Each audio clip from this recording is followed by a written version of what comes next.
West of the Pecos, mountains defined the landscape. The Sierra Blanca and Guadalupe Mountains were the most formidable, the Sierra Blanca rising to 12,000 feet, the Guadalupes to almost 9,000. Both ranges were rugged and well timbered. Not only did Kugler's newspaper command great influence in eastern New Mexico, but the editor enjoyed a close relationship with the territorial governor, Lew Wallace, who resided in the ancient Palace of the Governors in Santa Fe. A general during the Civil War, he enjoyed enough influence with President Rutherford B. Hayes to be appointed governor.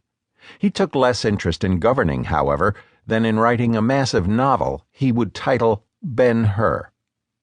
The newspaper article Kugler published on December 3, 1880, therefore, caught the attention not only of Governor Wallace, but of sensation-seeking newspapers throughout the United States, as far east as New York and as far west as San Francisco.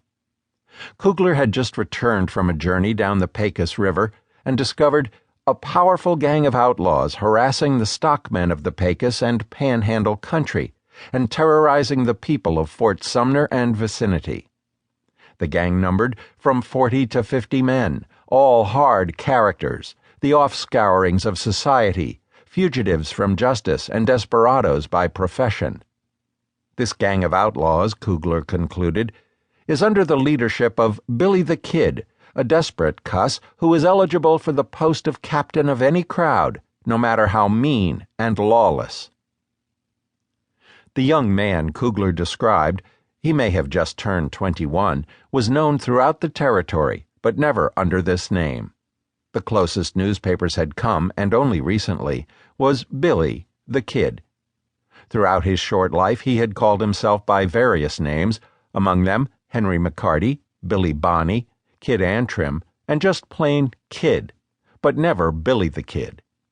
The most fitting was simply Kid, because that is what he was, had been, and would remain until his death 7 months later. Nor was he captain of an outlaw gang. The Pecos country did harbor numerous outlaws, more properly defined as rustlers because they preyed on cattle herds.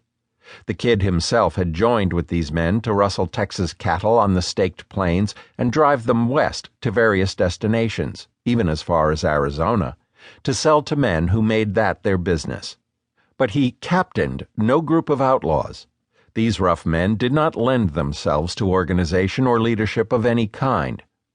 Nevertheless, Kugler had created and named an outlaw guilty of ferocious deeds. The name quickly buried all the other names by which he had called himself. He was now Billy the Kid, and that name lodged itself in the public imagination where it has remained ever since. The country drained by the Pecos River made up only half of Billy the Kid country.